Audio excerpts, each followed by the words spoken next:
Buen día, profe. Buenos días, chicos, ¿cómo les va? Bien, Buenos bien. días, profe. Vamos a esperar. Buenos días. Vamos a esperar un poquito que se sigan conectando.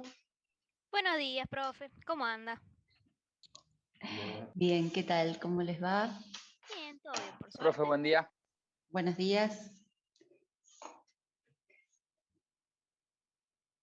Vamos a ver que ya terminaron con física. Sí, ya terminamos. Ah, bien, perfecto. Bueno, quería preguntarles si en la clase del viernes pasado alcanzamos a ver el tema de enlaces.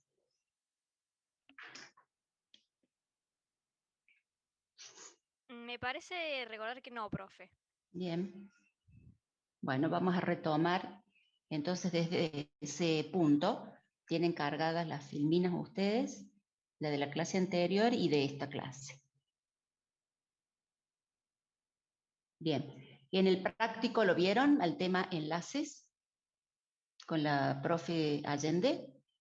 No, profe, no lo vimos todavía el práctico. El Ujú. práctico. O sea, ¿Qué han ¿qué visto? han puesto ahí? ¿Qué han visto en el práctico? Hasta ahí, hasta enlaces. O sea, justo antes de enlaces. No me acuerdo qué era el tema antes de enlaces, pero me acuerdo que era que no lo llevaron a dar. Bien, entonces todo lo que es crear archivos, copiar, mover, eso, y Sí, falta eso enlace. mismo. Sí, Eso sí, mismo. eso sí lo vimos. Bien, bueno, vamos a retomar entonces desde ahí. Con respecto a lo que ya vimos antes, bien, me dicen acá, mover todavía no, perfecto. Con respecto a lo que vimos anteriormente, ¿tienen alguna pregunta? Profe, una consulta, pero como más general. Nosotros vemos o sea, a veces acciones de algunos, o sea, los movimientos de archivo de algunos, de un sistema operativo, no de todos, ¿o no? No, lo que vemos nosotros es general, ¿sí? El concepto de manejo de archivos es general para todos los sistemas operativos. Lo que va a cambiar es el comando. Claro, los comandos no entrarían en el parcial y eso. Sí, en el parcial práctico sí. En el En el práctico sí me lo parcial utilizaría Linux, pero en el teórico teórico, no. no, en el teórico no. En el Ah, bien. teórico es todo conceptual, ¿sí? Todo lo que vemos es conceptual.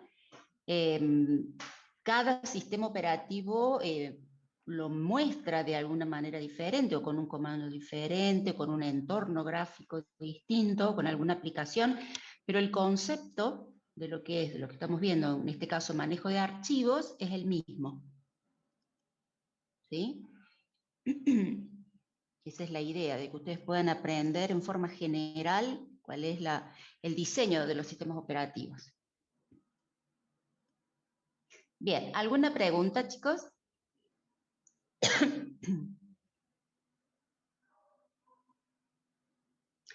A ver, me dice David que tiene anotado que debo explicar qué es el total 40 de un LS. El LS muestra la primera línea que dice total 40 y bueno, tiene distintas interpretaciones. En principio decimos que es la cantidad de bloques leídos cuando muestra esa información. ¿Hasta qué tema entra, Catalina quiere saber, hasta qué tema entra en el primer parcial? En el primer parcial es la última semana de mayo, así que falta todavía. Vemos hasta dónde llegamos. Pero todo lo que es archivo entra y el tema que sigue es procesos, así que vemos si alcanzamos a ver todo el tema, la unidad de procesos o hasta dónde lleguemos.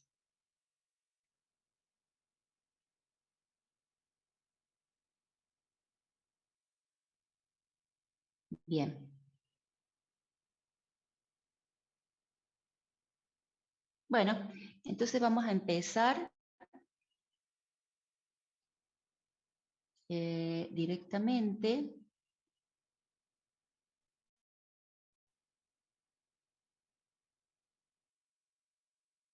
Desde aquí.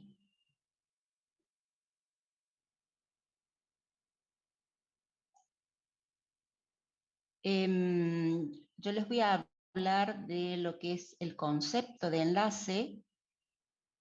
Después ustedes lo verán directamente en el práctico, ¿no es cierto? Bien cómo se trabaja con el comando, etc. Vamos a ver si puedo arrancar mientras vamos hablando. Máquina virtual. No recordaba si les había dado enlaces o no. Ese es el tema. Bien. Vamos a hacer que arranque, que inicie. Ahí está. Bien, bueno, aquí estamos. Vamos a hablar dentro de lo que es las operaciones de los archivos. ¿Se acuerdan que vimos operaciones de archivos y dentro de ellos vimos operaciones con directorios? Entonces nos toca hablar ahora dentro de lo que es las operaciones, los link y unlink. Bien, dentro de los link o enlace hay dos tipos de enlace que nosotros podemos por línea de comando realizar sobre los archivos. Uno es el enlace duro y el otro el enlace simbólico. El enlace simbólico es algo muy parecido a lo que ustedes conocen como acceso directo en Windows. Bien, Nahuel levantó la mano.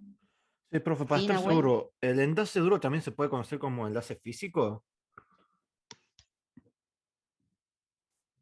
No sé a qué te referís con enlaces físicos. Tenía anotado acá que los enlaces podían ser físicos y simbólicos. No sé por qué, pero lo tenía acá anotado. No, fuerte, no, duro o fuerte, físico, no. Bien, perfecto. Es No para sé a estar qué se seguro de que referencia. yo había anotado bien esto, entonces. Muchas gracias, disculpe. Bien, cuando se crea un archivo, habíamos visto que el sistema operativo le asigna un inodo, que es un bloque índice, que después vamos a profundizar un poquito sobre ese tema. Ese inodo es el que nos va a permitir acceder al archivo, acceder a toda la información referente al archivo, como lo que es los atributos, y dentro de atributos, permisos y operaciones que podamos realizar sobre ese archivo, como también información de en qué parte del disco está, qué bloques de disco está ocupando, para luego poder leerlo y llevar el archivo a memoria. Bien. Cuando se crea con un contador de enlace en 1, es decir, desde el directorio en donde se ha creado se apunta al archivo, pero se apunta al inodo, perdón, y desde ahí se accede al archivo. Crear un enlace duro o fuerte es justamente crear un puntero más hacia el inodo.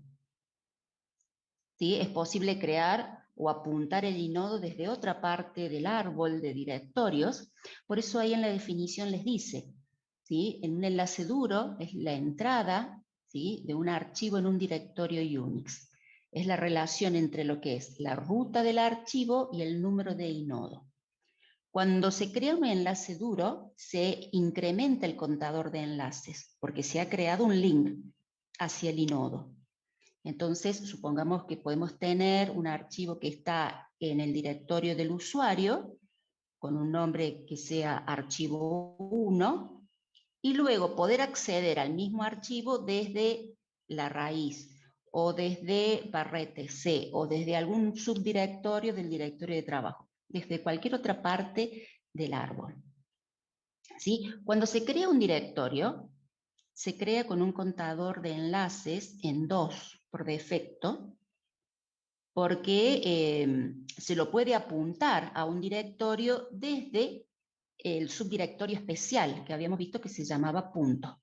¿Sí? Entonces, ese directorio tiene 2 links o 2 punteros al inodo.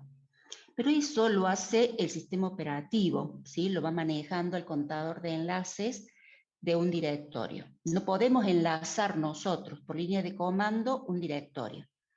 Podemos enlazar solamente archivos, ¿sí? Windows no maneja el concepto de enlace duro, pero sí el concepto de enlace simbólico. que es, como les decía, el acceso directo. El enlace simbólico lo que hace es apuntar al archivo enlazado, pero de otra manera. Cuando nosotros enlazamos un archivo de esta manera, se crea otro archivo. Antes no, con el enlace duro no se creaba otro archivo. Se creaba un puntero más, ¿sí? Ahora se crea otro archivo con otro número de inodo, ¿bien? Pero es un archivo mucho más pequeño que tiene 5, 6, hasta 10 bytes. ¿Qué información tiene este archivo? ¿Sí? Incluso no hace falta que ocupe lugar en el disco, en lo que es en la parte de datos, porque la información que almacena la puede guardar en el inodo, que en realidad lo que almacena es la ruta, ¿sí?, absoluta al directorio, perdón, al archivo enlazado. Bien, esa ruta absoluta puede incluir, por ejemplo, el nombre de una red, un dominio, o el nombre de una subred, el nombre de una máquina, el sistema de archivo y después la trayectoria hacia el archivo al cual ha sido apuntado. Voy a ver si en la siguiente filmina, fíjense acá tenemos un ejemplo. Nosotros tenemos aquí en los directorios, tenemos los archivos especiales, punto y punto punto. En home tenemos punto también, y tenemos punto punto, que es la raíz o el padre de todos, ¿no es cierto? En user lo mismo, que son directorios, van a tener punto, que es sí mismo, por eso se crea el directorio, yo les decía, con contador de enlace en 2. Punto punto apunta a home, que es el padre, para allá. Entonces, un directorio, a medida que tiene más subdirectorios, se va incrementando el contador de enlaces, porque lo van apuntando como punto punto. Bien.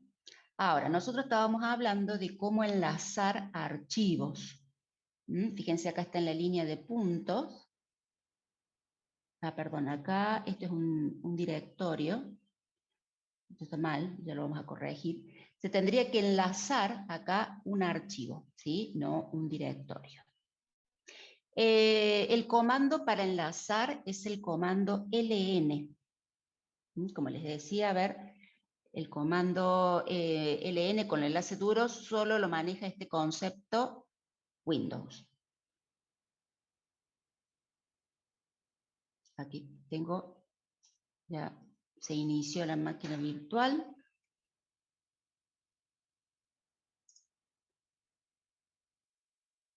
Profe, pero enlace duro no era de Linux.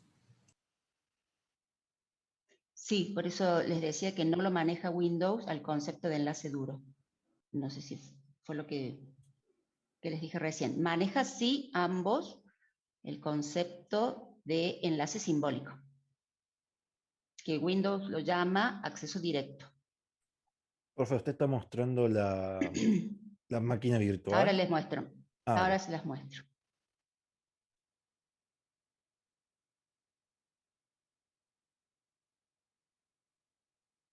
Ahí está.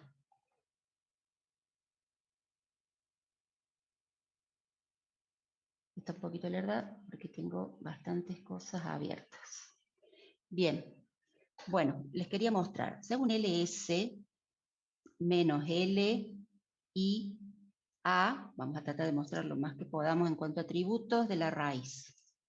Bueno, fíjense, ¿qué tenemos? En la raíz principal tengo punto, que es ella misma, el directorio raíz principal, y punto, punto, como no hay un nivel superior, tiene inodo 2, que es el mismo, pero fíjense que tiene contador de enlaces en 23.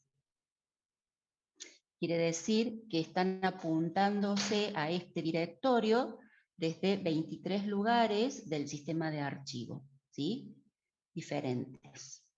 Puedo acceder. Pero es porque tenemos que muchos subdirectorios, por ejemplo, dentro de bin, va a haber un directorio especial que se llama punto punto, que hace referencia a la raíz. Dentro de boot lo mismo, entonces de aquí lo están apuntando 23 veces menos porque tenemos que contar la misma raíz y punto, o sea, son 21 veces que lo apuntan desde los subdirectorios. Si hacemos lo mismo con home, fíjense que este dato es el que me preguntaban antes, ¿sí? Son la cantidad de bloques leídos. Aquí, fíjense, punto, que home tiene este inodo, y punto es la raíz que tiene inodo 2. Home tiene contador de enlaces en 5. ¿Sí? Y tiene 3 subdirectorios. De estos 3 subdirectorios se los apunta a home como punto.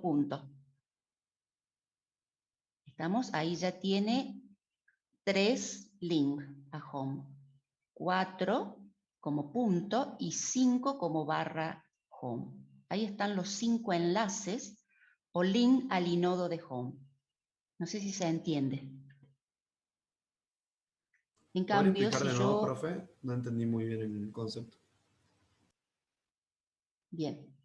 El link, ¿sí? Es un acceso al inodo. Es decir, que vos a home lo podés acceder con el nombre de barra home, ¿sí? O lo podés acceder como punto si estás posicionado en home, ¿sí? Y si estás posicionado en JSabit, lo vas a acceder a home como punto porque es el padre. Si estás dentro de mSerna, lo vas a acceder como punto a home porque es el padre, y lo mismo desde mTorres. ¿Sí? Entonces, tenés 3 links hacia home desde los subdirectorios. El cuarto link es como punto y el quinto es como barra home. Es decir, que tenés 5 lugares diferentes dentro de este sistema de archivos. Bueno, como les decía, esto lo maneja el sistema operativo. Nosotros podemos hacerlo con nuestros archivos. Entonces, si yo pongo touch,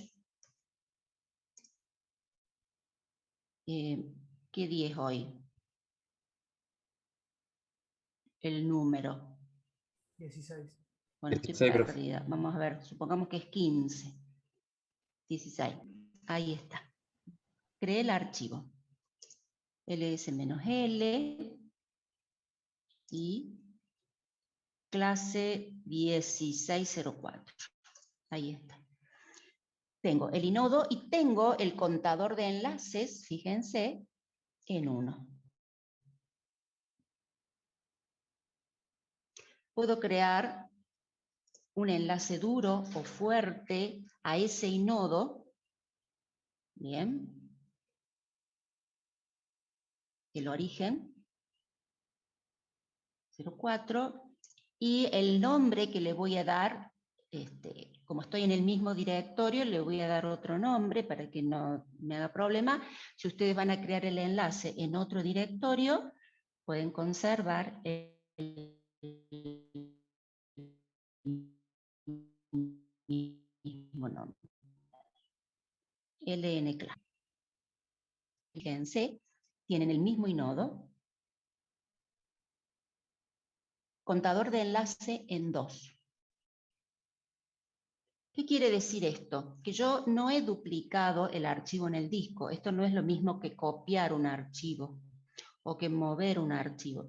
Lo que hice fue agregar una entrada en el directorio, se dice. Es como agregar una fila más dentro del directorio con estos datos, con el dato del inodo, ¿sí? Y el nombre del archivo, LNClass. Eso quiere decir que yo voy a acceder al mismo archivo o como clase 1604 o como LNClass, con cualquiera de los dos. Estoy accediendo al mismo archivo.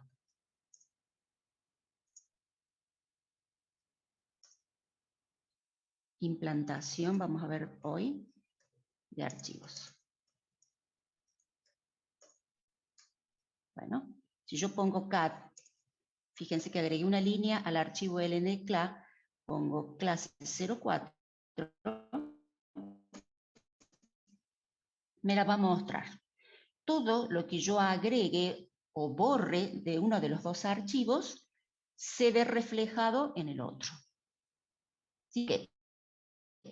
Porque es el mismo archivo. Los bloques de disco que va a ocupar con el contenido del archivo son... y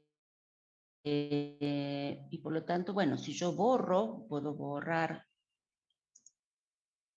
clase 04, ¿sí?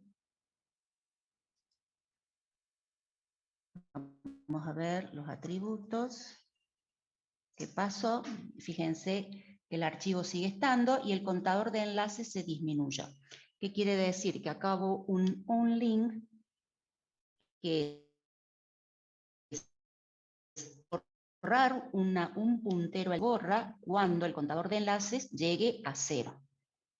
Es decir, que no se lo apunta desde ninguna parte del árbol. ¿Qué ventajas tiene poder enlazar archivos? Y bueno, me permite compartir archivos, ¿sí? Lo puedo enlazar desde distintos directorios de trabajo, de distintos usuarios, entonces todos pueden acceder al archivo con distintos permisos, ¿cierto? Con los permisos asignado a cada usuario, y van a poder compartir. Algunos van a poder leer, otros van a poder actualizar, etc. Desventajas o limitaciones es que puedo enlazar solamente archivos que están dentro del mismo file system, es decir, dentro de la misma partición. ¿Alguien levantó la mano? Juan Pablo, me parece. Sí, profe, disculpe. Lo que hizo ahí fue borrar el archivo clase 1604 y después, ¿qué pasó con el enlace? ¿Quedó como el archivo No, todavía? está el archivo, claro. Es decir, que vos como archivo clase 1604 no lo vas a encontrar más, pero el archivo sigue estando, lo tenés que llamar lncla. Claro, pero el enlace sigue siendo el enlace o ahora se convierte en el archivo original que fue borrado. No, no hay archivo original, no podemos saber cuál es el primer enlace. El archivo existe bien. una sola vez, es el original. Ahora, el enlace, no hay forma de identificar cuál fue el primer enlace o cuál el segundo, no. Perfecto, gracias. Bien. ¿Alguna otra consulta? Bien, fíjense aquí, ya que lo que lo tenemos, en la misma pantalla, tenemos este archivo. Este es un acceso directo o enlace simbólico. Fíjense que dice que VM Linux, y hay una flechita, apunta a boot/VM Linux. Este es el kernel del Linux que tengo, y nodo 15, y el tipo es L. Tipo L, tipo enlace. Este es un enlace simbólico. Tengo activo todos los permisos porque en realidad no se utilizan los permisos del archivo enlazado. En este caso sí, como me preguntaban recién, si se borra el archivo apuntado, que es VM Linux-4.4.0, el enlace queda roto. Es decir, que VM Linux va a aparecer en rojo porque está roto.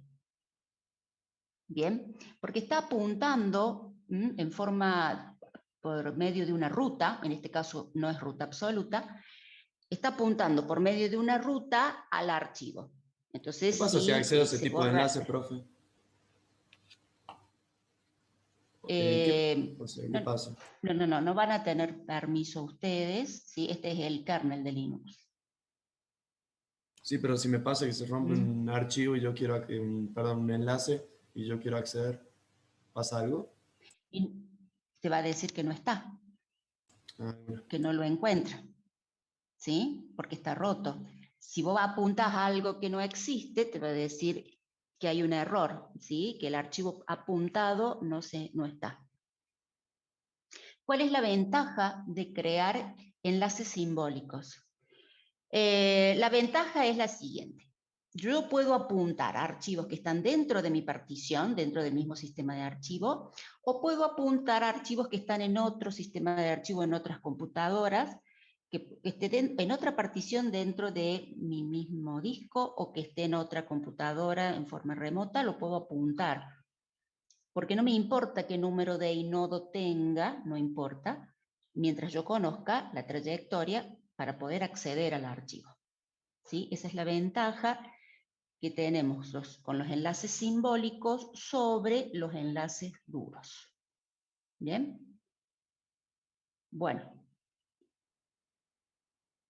Vamos a volver a la presentación.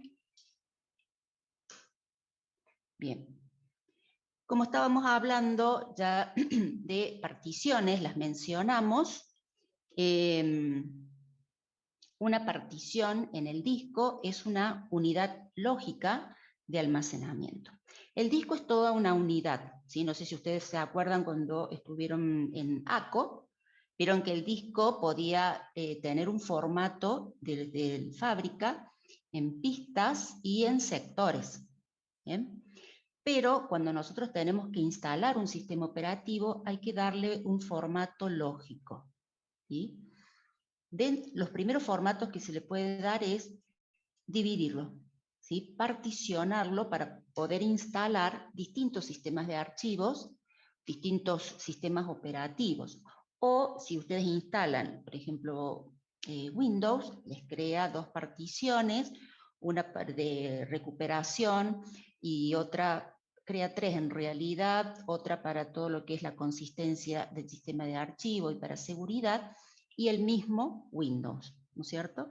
Cuando ustedes instalaron Ubuntu, no sé si se dieron cuenta, que les mostraba dos particiones. Una en donde va a instalar la raíz, la barra de Ubuntu, y otra que lo llama swap o área de intercambio, que eso lo crea por defecto. Es decir, por defecto crea dos particiones, ¿sí? Lo parte en forma lógica al disco. Bien. Podemos definir particiones que las vamos a llamar primarias y una partición que la vamos a llamar extendida, también la suelen llamar secundaria. Dentro de la partición extendida se van a crear particiones lógicas. Hay una tabla de particiones en el disco que tiene 4 entradas. Por eso decimos que podemos llegar a tener 4 particiones primarias, porque el máximo es de 4 entradas, o pueden definir 3 particiones primarias y una partición extendida. La partición extendida me va a permitir seguir particionando el disco, ¿sí? Extender de alguna forma ese límite de las 4 particiones. En la partición extendida puedo crear particiones lógicas, creo que hasta 15, donde en cada una de ellas podemos tener un sistema de archivos. ¿Sí? Ahí tienen ejemplos como FAT, NTF, X4, etc. Fíjense, este es un ejemplo de un disco. Si ustedes arrancan con BIOS, ¿sí? Van a poder acceder a este tipo de arquitectura, MBR, que es Master Boot Record, que es la pista 0 del disco, ¿sí? Ahí está el Master Boot Record, y que maneja, o les va a permitir manejar, estas 4 líneas, que es la tabla de particiones, que es simplemente la dirección donde comienza y termina lógicamente cada parte que ustedes han definido para que pueda estar el sistema operativo, ¿sí? A ver si les puedo mostrar. Aquí está el disco. Fíjense, yo creo que estas imágenes ya las deben haber visto. Acá tenemos del lado derecho un plato donde podemos ver en anaranjado lo que vamos a llamar una pista. El sector es como una porción de pizza, ¿sí? Que tiene 512 bytes. Y el bloque, o clúster, como le llama Windows, va a ser un conjunto de sectores. El bloque, o clúster, acá está en verde, un conjunto de sectores, es una agrupación lógica, y la hace el sistema operativo, ¿sí? Que va a ser la unidad mínima de asignación. Es decir, cuando ustedes crean un archivo y empiezan a cargar datos, el mínimo espacio que le va a asignar en el disco a ese archivo es un bloque o un clúster. Por eso se le llama unidad de asignación. Y fíjense que es un grupo de sectores. En la gráfica que está del lado izquierdo es un ejemplo de cómo está particionado un disco. ¿Bien? Fíjense que podemos tener un primer sector donde hay un sistema de archivo FAT, hay una segunda partición con HPFS, una tercera partición con NTFS y luego FAT nuevamente. Bien, acá tenemos en esta otra gráfica las pistas, como el disco duro tiene varios platos, la pista que tenga el mismo número en todos los platos, tanto en la cara superior como en la cara inferior de cada plato, va a formar, fíjense en la gráfica, un cilindro. Esta información es lo que nos muestra el sistema operativo cuando le da formato al disco. ¿Sí? Les va a decir, la partición 1 va del cilindro 1000 al 1500, ¿sí? Así. Y eso es lo que va a ocupar una partición en el disco. ¿Bien? No sé si se entiende, chicos.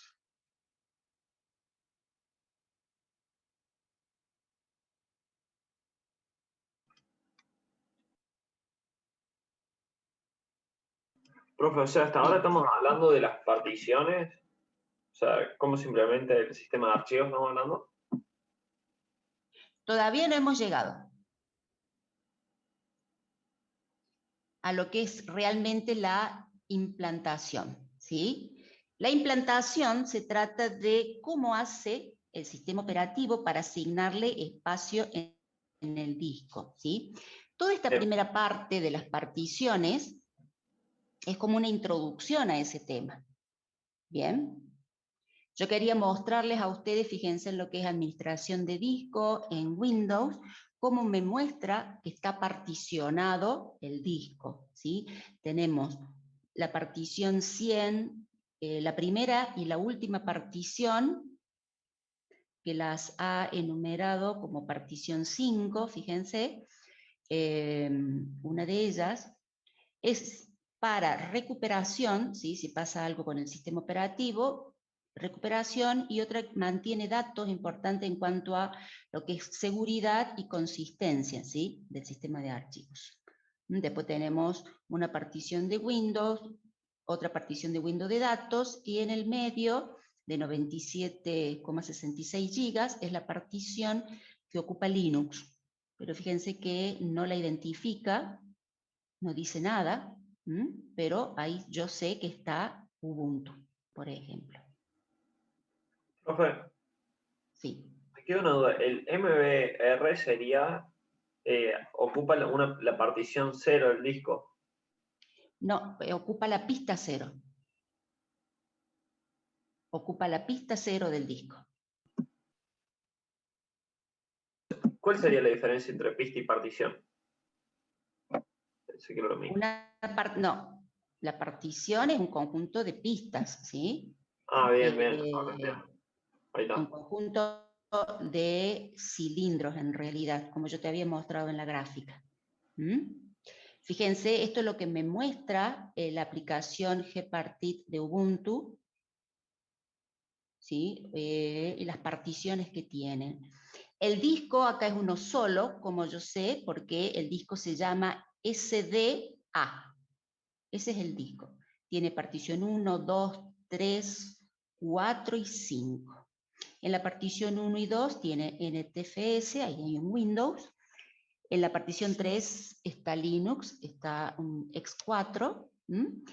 Y la partición 4 es extendida, las 3 primeras son primarias, la 4 es extendida y no está detectando, ¿sí? Que capaz que todavía no tiene nada, no lo ha formateado. ¿Bien? Esto es lo que le va a mostrar, después lo van a ver ustedes en el práctico, más adelante. Esto es una tabla de particiones. Así lo muestra Linux, fíjense, el comando es fdisk-l, les está mostrando una tabla de particiones. Esto es lo que estaba después del MBR, ¿se acuerdan? Master Boot Record, donde está toda la información sensible del disco, y después le sigue la tabla de particiones. ¿Cómo está particionado el disco? Nuevamente tenemos un solo disco, el A, partición 1. La partición 2, fíjense que tiene un asterisco. Quiere decir que bootea por defecto desde la partición 2. Y les muestra dónde comienza y dónde termina. Estos números corresponden a los cilindros. La primera partición comienza del cilindro 2048 hasta el cilindro tanto, ¿sí? Cuántos sectores tienen involucrados en los cilindros, el tamaño, el tipo de partición, fíjense que esta es swap o de intercambio. El ID es lo que ya vamos a ver nosotros, que es el número mágico, que es el que identifica qué tipo de partición, relacionado al tipo de sistema de archivo que va a albergar esa partición. Bien. Acá tenemos un ejemplo de todos los tipos de sistema de archivos que podríamos configurar. Estos números que tenemos acá es lo que vamos a llamar número mágico. Fíjense todos los que tenemos, y bueno, y hay más todavía. Esto lo muestra Ubuntu, ¿sí? Linux. Esto le quería mostrar también, fíjense, el comando mkfs permite crear sistemas de archivos, es decir, formatear el disco. Una cosa es particionarlo, definir desde el cilindro 1000 al 2000, voy a tener una partición. Voy a instalar ahí NTFS. Del 2001 al 3000 voy a tener otra partición y voy a instalar ahí X4, supónganse, para tener un Linux, ¿no? El comando mkfs, ustedes pueden crear ahí un X4, X3, instalar X2, y les dice en qué partición lo van a instalar. Esta es una partición del disco B, es otro disco. Bien, ¿qué hace? Bueno, este es el número que identifica el disco. Está creando un file system con bloques de 4K por defecto. Les dice cuántos bloques hay y les dice que va a utilizar, fíjense, todos estos bloques como bloques índices o inodos. El resto le queda para guardar datos. ¿Se entiende? Los bloques índices son los que se asignan cuando se crea un archivo o un directorio. Cuando se borra, esos bloques índices se van desasignando porque tienen una cantidad limitada de inodos. Es por eso que en un sistema multiusuario existe el concepto de cuota de disco. Es decir, tenemos que limitar al usuario indicando cuál es la cantidad máxima de archivos o inodos que puede utilizar y cuál es el tamaño de disco máximo que también va a utilizar. Sí, ¿qué querías preguntar? Entonces, ¿una partición sería una división de cilindros, por así decirlo? Sí, una partición ocupa un conjunto de cilindros y es Perfecto. una unidad lógica de almacenamiento. Así como el disco duro es una unidad física de almacenamiento, la partición o volumen es una unidad lógica de almacenamiento. Y en esa unidad lógica ustedes pueden instalar un tipo de sistema de archivo. En este ejemplo se creó un sistema de archivo X4. Y de acuerdo al tamaño de la partición, que pueden ser 50 gigas, 100 gigas, ¿sí? De ahí dice, bueno, por defecto voy a crear bloques de 4K. Si a los 100 gigas los divido en 4K, ¿cuántos bloques voy a poder utilizar? Del total de bloques que puedo utilizar, ¿cuántos voy a destinar a inodos? ¿Y cuántos me van a quedar para datos? ¿De acuerdo? Todo eso lo configura en el momento de darle formato a la partición o a esa unidad lógica.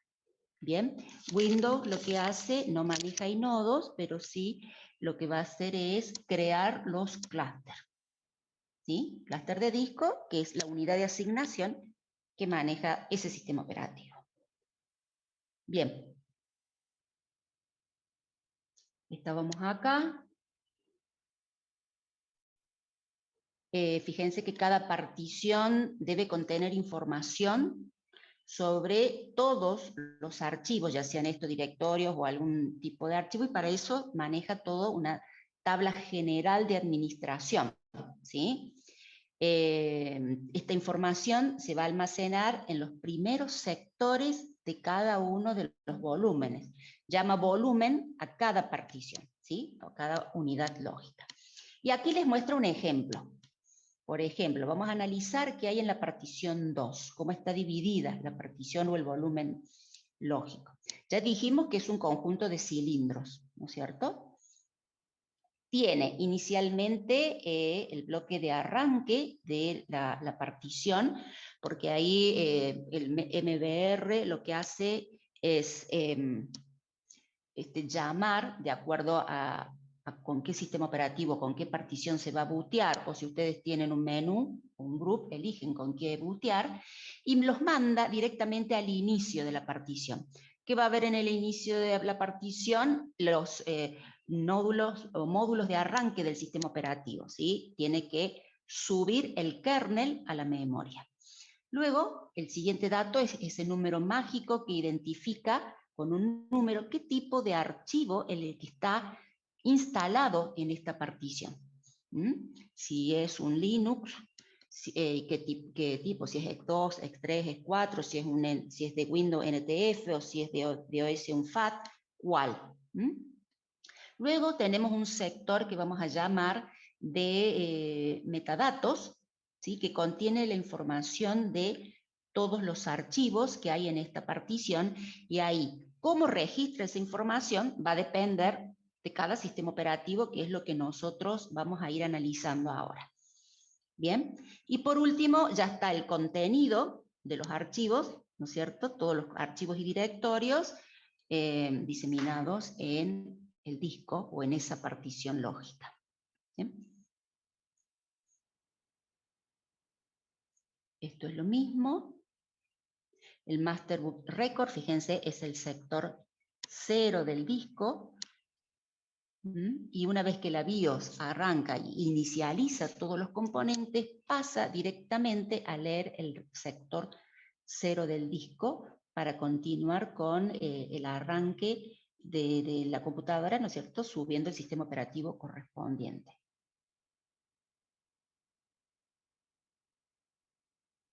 Esto es lo mismo que hemos visto. Fíjense que dice que en la tabla hay una marca, que era el asterisco que yo les mostré, cuál es la partición con la cual se va a bootear por defecto. Por supuesto que ustedes pueden después cambiar eso, ¿no? Bien. Los sistemas de archivos se almacenan en los discos, ¿sí? Esto ya lo vimos, se pueden dividir en particiones.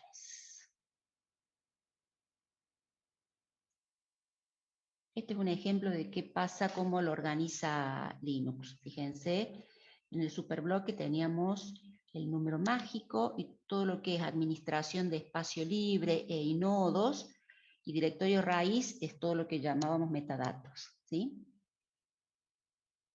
Y por último, bueno, los archivos.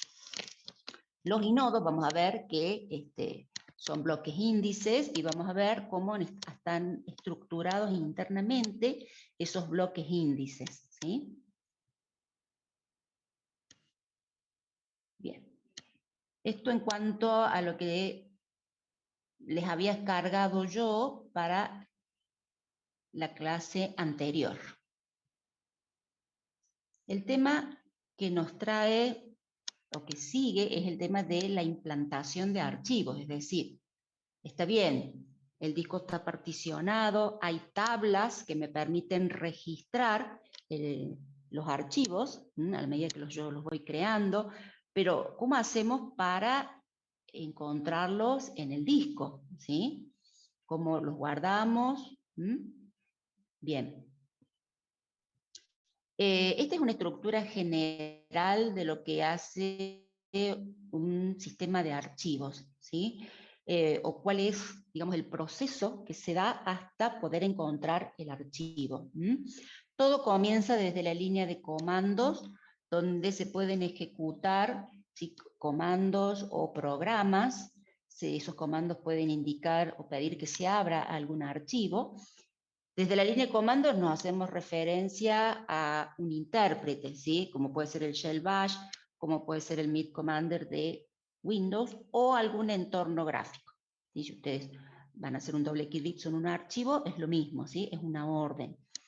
¿Qué hace el sistema operativo? Debe identificar primero cuál es el archivo que se ha pedido, en qué directorio está, cuáles son las operaciones de control de acceso permitidas sobre ese archivo, ¿sí? Y si se puede abrir, lo que tiene que hacer es buscarlo. Eso va a depender de la estructura de archivos que esté manejando el sistema operativo. Si lo va a buscar mediante un identificador, o mediante un puntero al primer bloque del archivo, o mediante un inodo, ¿sí? Eso dependerá de la estructura del sistema de archivo. Bien. Una vez que lo encuentra, tiene que traerlo a memoria, ¿bien? Y si lo tiene en memoria, porque lo tienen que usar los programas o los procesos, lo puede necesitar un proceso o más de un proceso. Fíjense, lo que tiene que hacer el sistema operativo es bloquearlo al archivo. ¿Para qué lo bloquea? Lo bloquea para que otros usuarios, ¿sí?, no intenten acceder a esa información. Supongamos que un proceso tiene permiso para poder actualizarlo al archivo. Entonces, mientras lo está actualizando, está bloqueado. Puede estar bloqueado todo el archivo o puede estar bloqueado solamente el acceso al registro, ¿sí?, que se está actualizando del archivo. Y permitir que otros usuarios que solamente necesitan leerlo al archivo puedan hacerlo, puedan utilizarlo, ¿sí? Pero para que este archivo pueda llegar al disco, bien, tuvo que pedírselo, que él lo lea y lo traiga a memoria, el módulo de entrada-salida, que lo que hace es leer en qué parte del disco está, cuántos bloques ocupa, y leerlo y llevarlo a memoria, ¿sí? Todo esto es parte de lo que hace el sistema operativo sin que nosotros lo tengamos en cuenta. Bien, vamos a suponer que este es un disco o una partición lógica. Fíjense, cada cuadradito representa a un bloque. Fíjense cómo están los archivos guardados en el disco. Cada color corresponde a un archivo. Entonces tengo el archivo amarillo, el archivo rojo, el archivo verde, el archivo rosa, etc. Bien, si quieren guardar, por ejemplo, el archivo gris, que tiene 5 bloques en el disco, hay distintas formas de hacerlo. Y ahí viene el tema de lo que es la implantación. ¿Cómo hace el sistema operativo para decir cómo voy a asignarles bloques de disco al archivo? Una forma es guardarlo, buscar un lugar en el disco que puede ser la última fila, y que guardar todos los bloques juntos. O lo que puede hacer es asignarle de a uno, ¿no es cierto?, lugar, a medida que va encontrando, asignárselo en el disco. Esa es otra forma como le puede asignar espacio. Eso Bien. sería fragmentación Fíjense el título, externa. dice, ahí está, a eso iba. Fíjense el título, ahí dice fragmentación externa. ¿Pero qué es la fragmentación primero? ¿Qué tienen entendido? ¿Qué es la fragmentación? La división, La división del archivo. separación. División no. Cuando algo se ¿Cómo divide en partes. dijeron antes? Parece como una ruptura, Separación. profe. No entendí, ¿puedes repetir? ¿Como una ruptura? No, no es una ruptura. Por más que la palabra sea la de fragmentación, hace referencia no al archivo, sino que hace referencia a la memoria, o al disco en este caso, ¿sí? El Que tienen. ¿Cómo? La separación que tienen cuando se guardan. Bueno, a ver. Este concepto es válido tanto para el disco como para la memoria, que también va a aparecer más adelante el tema de lo que es la fragmentación. Fíjense, vuelvo para atrás. Acá tenemos un archivo que va a ocupar 5 bloques. Bien, por su tamaño. Recuerdan que por defecto podíamos crear bloques de 4K, por lo tanto este archivo está ocupando 20K, 20 KB. Bien, entonces yo puedo irle asignando espacio en el disco a medida que voy encontrando espacio. Eso va a producir que dentro del disco los cabezales de lectura y escritura tengan que moverse entre distintos cilindros para poder ir leyendo y llevando a memoria este archivo. ¿Por qué? Porque no está todo junto, ¿sí? La fragmentación es espacio que no puedo asignar, ¿sí? En este caso, como la unidad de asignación es el bloque, sí puedo asignarlo, porque mínimamente puedo asignarle un bloque de disco a un archivo. Sin embargo, como está tan diseminado el archivo, como queda tan diseminado, provoca que, como les decía, los tiempos de búsqueda sean altos. Y entonces, a veces, cuando ustedes se fijan en el administrador de tareas, el uso del disco es bastante alto, 70%, 80%, y a veces hasta el 100%, porque está realizando operaciones de entrada-salida, leyendo y llevando información hacia la memoria principal. Bien, entonces, la fragmentación en este caso justamente son espacios de disco, bloques, ¿sí?, que están libres, diseminados por esta partición. El concepto puro de fragmentación es espacio de memoria que está libre y no puede ser asignada. Eso sería el concepto de fragmentación.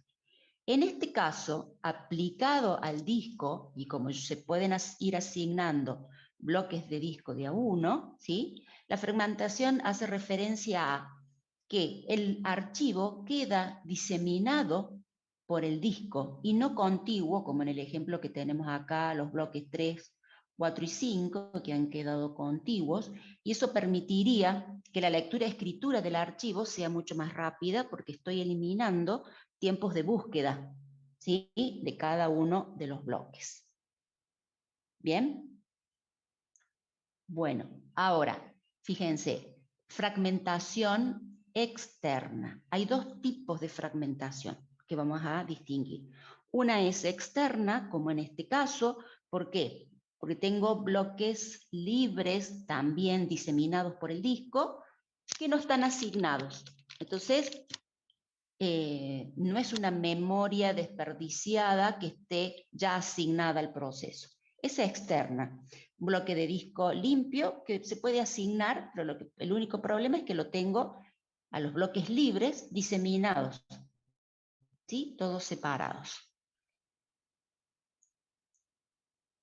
Un ejemplo de eliminar un archivo, fíjense, tiene 8 bloques. ¿Qué pasaría? Al eliminar el archivo, no necesariamente significa que se borre el contenido de cada bloque. Simplemente el bloque se libera. El número de bloque pasa a una lista de bloques libres. ¿Eso qué quiere decir? Que puede ser asignado a otro archivo. El contenido no se borra, por eso tenemos la posibilidad de, en algunos casos, recuperar archivos borrados, ¿sí?, si no ha pasado mucho tiempo, si no lo han pisado, ¿sí?, con otra información. Bien, entonces tenemos la posibilidad de recuperar archivos borrados, justamente porque simplemente se desasigna el número de bloque y ese bloque pasa a una lista de bloques libres.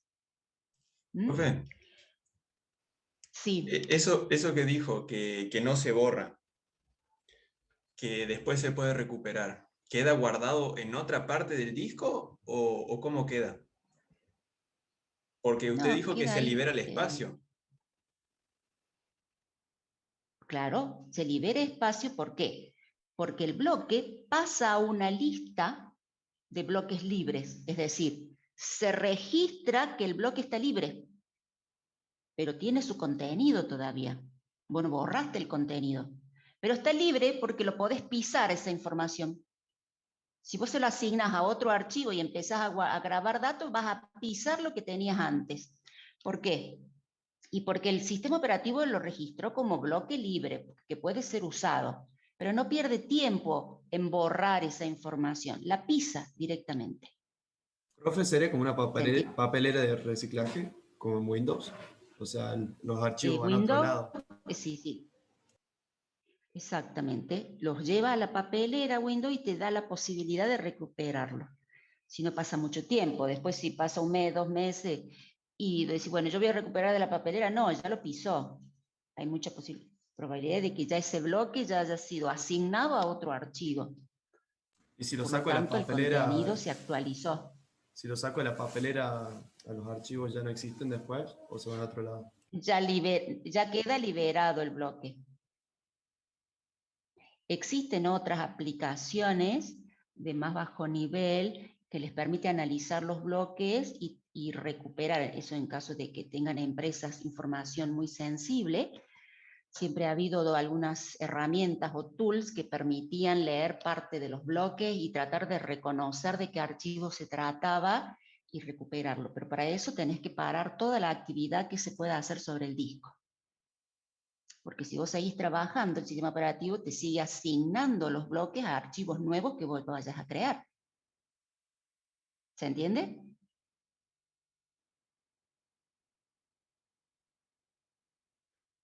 No sé quién fue el que preguntó. Sí, sí, profe, se entiende. Bien. Una opción a poder reparar un poco el tema de la fragmentación, que tiene como desventaja, como les decía, que empiezan a demorarse las lecturas y escrituras sobre el disco, porque los cabezales tienen que moverse más entre los cilindros, ¿no es cierto? Porque el archivo está diseminado en el disco. Es la operación de desfragmentar el disco, ¿sí? Es una operación bastante costosa cuando el disco está muy desfragmentado, ¿sí? ¿En qué consiste? Consiste en leer un archivo, tomar por ejemplo el archivo amarillo, leerlo en todas las partes del disco en donde esté y llevarlo a las posiciones que están vacías, por ejemplo la última fila. Leer el que sigue, o sea, hace una lectura secuencial, lee el bloque 0, el bloque 1, el 2, el 3, el 4 y los va copiando y los va llevando abajo. Y una vez que los llevó abajo, los lee de nuevo y los reubica en forma contigua a todos los que pertenezcan a un mismo archivo. Es una operación que demora bastante, ¿sí? Poder desfragmentar el disco. La importancia de poder desfragmentar el disco es optimizar las búsquedas que hace el sistema operativo de los archivos, porque simplemente leyendo el primer bloque, ya sabe, encontrando, perdón, el primer bloque, ya sabe que los bloques siguientes corresponden a ese archivo. Bien. Ustedes tienen en Windows la posibilidad de activar la desfragmentación automática una vez a la semana, una vez al mes. Entonces Windows les da la posibilidad de mantener mínimamente el disco ordenado. Eso en el caso de que ustedes estén haciendo un uso doméstico de la computadora. En una empresa que maneja mucha información, este procedimiento de la desfragmentación lleva bastante tiempo y se hará así, al igual que las copias de seguridad, en horarios en donde, bueno, nadie use la computadora, ¿sí? Y eso también les va a permitir, por ejemplo, fíjense acá tenemos 3 filas vacías que en el momento en que ustedes quieran particionar el disco porque quieren instalar otro sistema operativo, puedan hacerlo, ¿sí? Sí o sí van a tener que desfragmentar en el día que ustedes quieran particionar e instalar Linux en una partición como un sistema anfitrión. Y esa Bien. desfragmentación, para uso doméstico, ¿realmente se empieza a notar los cambios de velocidad a la hora de abrir archivos una vez desfragmentados? No, en la computadora que ustedes pueden usar en su casa para el uso de la facultad, eso no se nota. Windows 10, por ejemplo, tiene muchos otros problemas en cuanto a que quiere automatizar muchos servicios y que son los que más molestan en el momento de tener que ver el uso de los recursos. Están usando demasiado disco o demasiada memoria porque están los antivirus, están los anti-malware, ¿no es cierto? Existen, que se quiere actualizar, bueno, tenés muchas cosas activas que tenés que ir desactivando, ¿sí? Yo particularmente no lo he notado. Ah, buenísimo. Pero yo tengo activo, por ejemplo, no sé si se ve, esto es optimizar unidades, lo tengo activo semanalmente. Fíjense, ejecución programada, semanal, y lo hace automáticamente. Entonces, cuando yo veo mi unidad de disco, está desfragmentada siempre. Ah, buenísimo. Bien. ¿No ve que dice fragmentado 0%? La unidad de datos fragmentado 0%. ¿Se entiende? Sí. O sea que no tiene un gran costo, pero depende del uso que ustedes le hagan. Si es un uso doméstico, no se nota. Perfecto, gracias. Prácticamente. ¿Mm? El otro concepto es la fragmentación interna. La fragmentación interna, acá ya hemos visto la externa. ¿Y a qué hace referencia la interna? ¿Mm? Supongamos que acá yo tengo este archivo con 5 bloques. Y yo les dije, bueno, este archivo ocupa 20K. Pero supongamos que el archivo es de 17K en realidad. Tengo que asignarle sí o sí los 5 bloques. No puedo asignarle 4 bloques y medio, por ejemplo. ¿Por qué? Porque ya habíamos dicho que el bloque es la unidad de asignación. Es lo mínimo. Entonces, lo va a grabar y en el bloque 5 va a usar, ¿sí?, solamente un K y le van a quedar 3 calibres. Eso le va a permitir crecer. Y si no crece, esos 3 calibres que tengo dentro del último bloque, del bloque 5, no lo uso, van a estar libres, pero no los puedo asignar a otro archivo. Es desperdicio. Eso es lo que vamos a llamar fragmentación interna. ¿Sí? Espacio de disco que está dentro de un bloque o de un clúster que no lo va a usar el archivo y que no puedo asignárselo a otro archivo. ¿Sí? Eso es fragmentación interna. Ese tema después lo vamos a volver a conversar cuando ustedes hablen o vean, pero ¿qué me conviene? Configurar para que el sistema de operativo cree bloques de disco más grandes, que no sean de 4K, que sean de 8K, de 16K. ¿Sí? Hay sistemas operativos que le permiten crear a lo mejor bloques de 1 GB. Eso va a depender del tamaño de archivos que estén manejando. Si es una empresa multinacional, si es una empresa que transmite deportes, partidos de fútbol, bueno, que son archivos monstruosos, quizás les convenga definir bloques de asignación más grandes, ¿sí? Pero el peligro de eso es que lo que se pueda quedar sin asignar dentro de cada bloque, si tengo un bloque de disco de 1 GB y solamente voy a ocupar, no sé, 500 megas, tengo muchísima muchísimo espacio en ese bloque sin haberlo utilizado, que es fragmentación interna.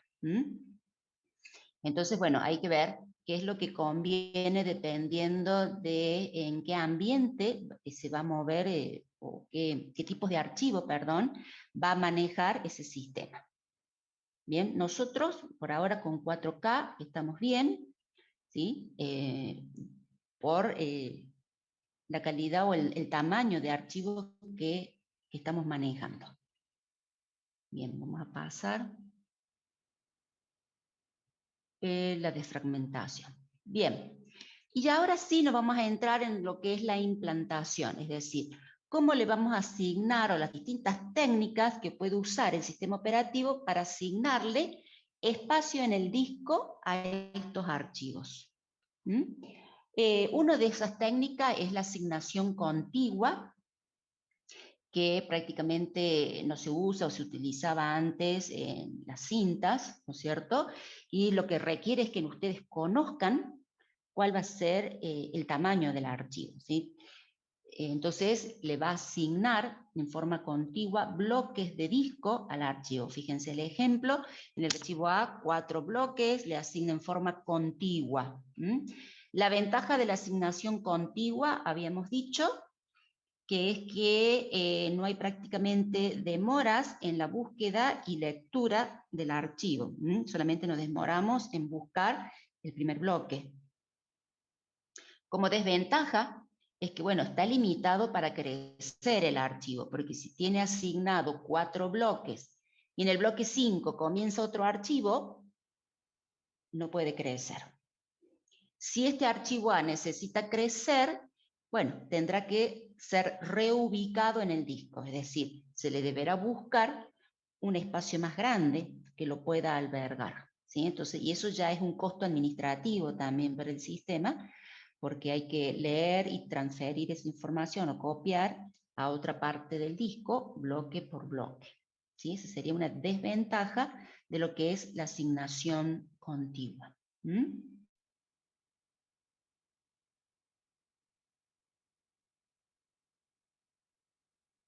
Simple de implementar, rápida lectura, como les decía, ¿sí? Y bueno, la desventaja es que si tiene que crecer, hay que reubicarlo.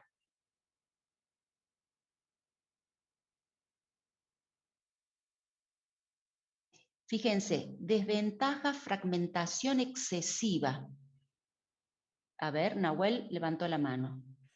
Sí, profe. Entonces, yo en esta asignación contigua yo puedo asignar un espacio de bloque libre y decir, bueno, yo voy a estimar que este archivo, por ejemplo, un documento de texto al que voy a ir escribiendo, yo estimo que va a crecer tantos.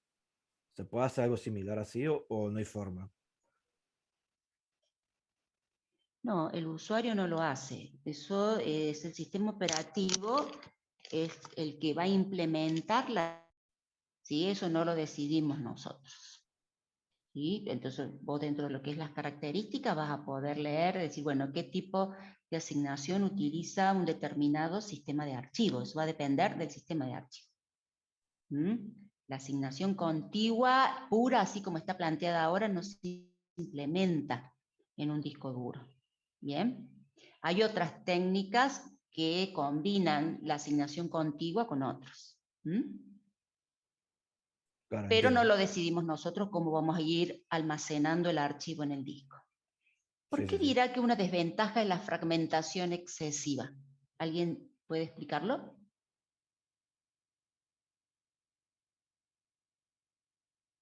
Bueno, ahí se los está diciendo. A ver. El tema de la asignación continua es que el día que yo borro el archivo me queda ese espacio. Y entonces si yo quiero poner otro Claro, archivo ¿y no me qué puedo dar. pasa? Puedo generar fragmentación, Exacto. digamos. Si ustedes borraron, bien, si ustedes borraron un archivo de 4 bloques, esos 4 bloques van a quedar libres entre medio de todos los otros ocupados y vos los vas a poder usar solo si necesitas almacenar un archivo que tenga 4 bloques. Podés asignarle 3 bloques, ¿sí? Es decir, justo necesito almacenar un archivo con 3 bloques. Bueno, asigno de esos 4 a 3. te va a quedar uno solo sin asignar. Y ahí se va generando espacios de disco libres, pero que no pueden asignarse. ¿Por qué? Porque siempre buscamos que la cantidad de bloques necesarios estén contiguos. ¿Bien? Entonces ahí está el otro concepto que yo les decía, que cuando un archivo necesita crecer, va a haber que reubicarlo, ¿sí? En el espacio. Bien.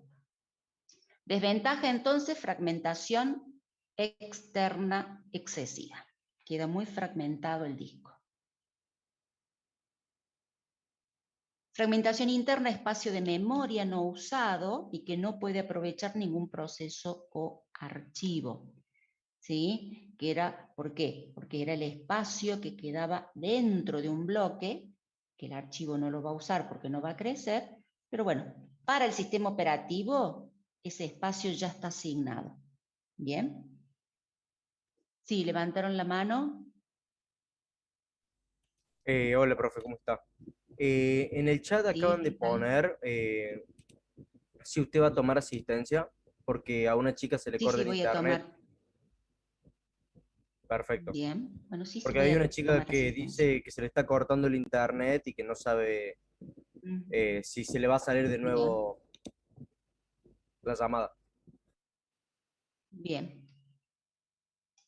Bueno, ya me quedé eso guardado en el chat. Ok.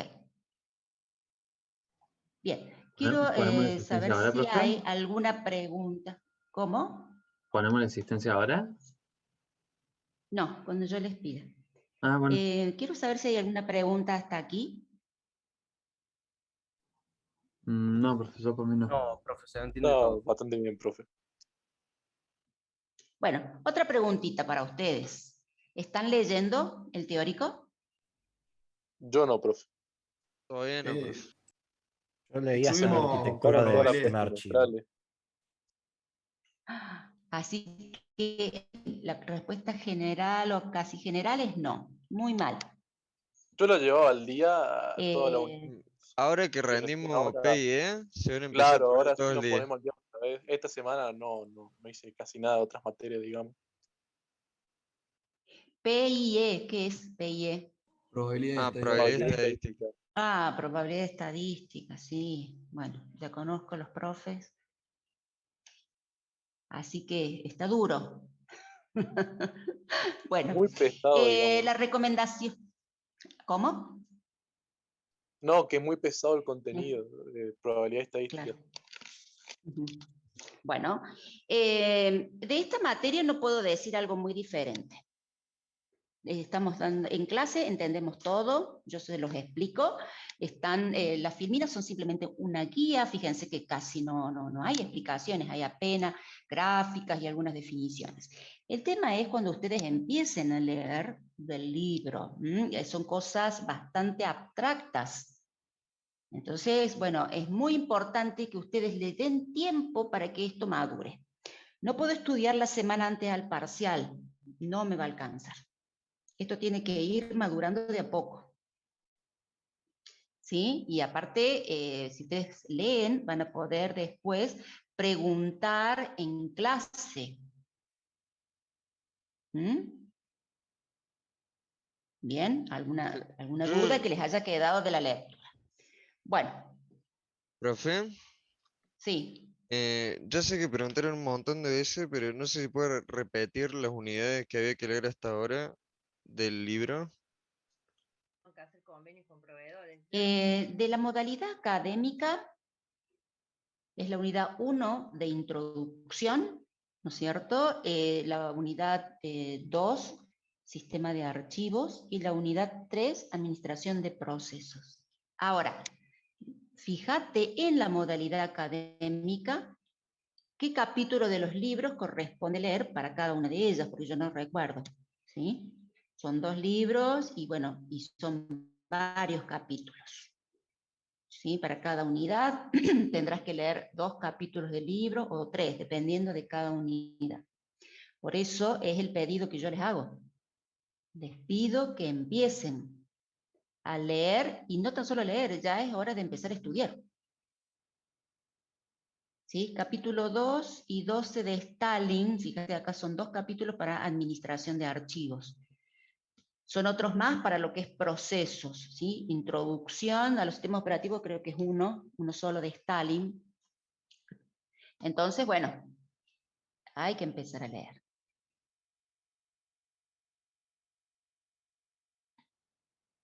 Bien, bueno. Bueno, profe.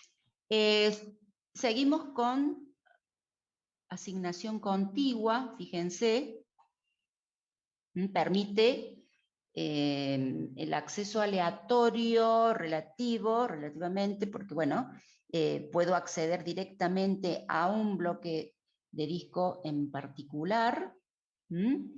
La desventaja es que los archivos no pueden crecer, y la ventaja es que una técnica muy simple, que tendríamos que tener almacenado en el directorio. ¿Y dónde comienza el archivo? ¿Sí? En el bloque, por ejemplo, el archivo amarillo en el bloque 0, y ocupa 5 bloques. No me hace falta otra información más para poder encontrarlo al archivo y llevarlo a memoria. Bien, entonces es una técnica bastante simple de implementar. Esto es lo que estamos viendo, es implantación. Bien, la otra técnica es asignación por listas ligadas.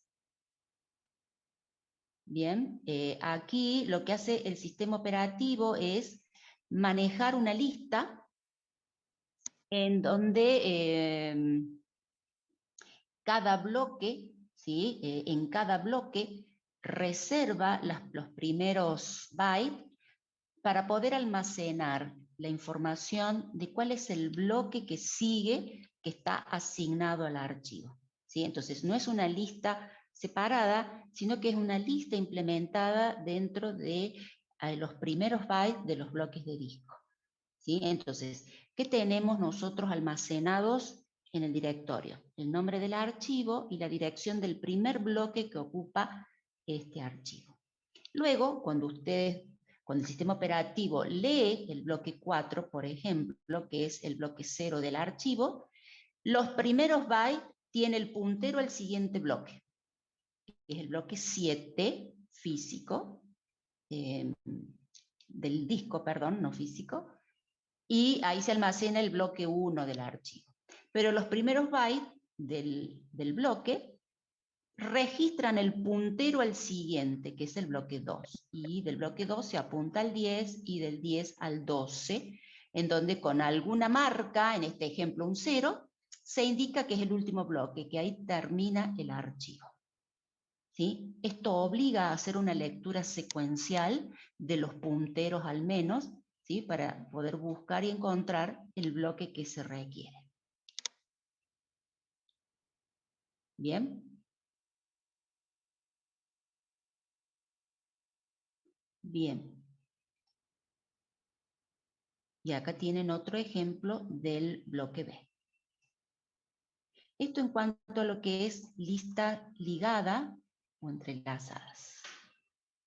Bien, acá tengo un ejemplo de lo que sería el archivo JIT, es el nombre lógico, comienza en el bloque 9 y termina en el 25. Bien, bueno, ¿sí? ¿Alguien levantó la mano? Ya estamos por terminar, chicos. Pongan en presente. ¿Sí? ¿Qué necesitas preguntar? ¿Profe? Sí, por favor, pongan el presente. Así ya vamos terminando. Presente solo, con legajo.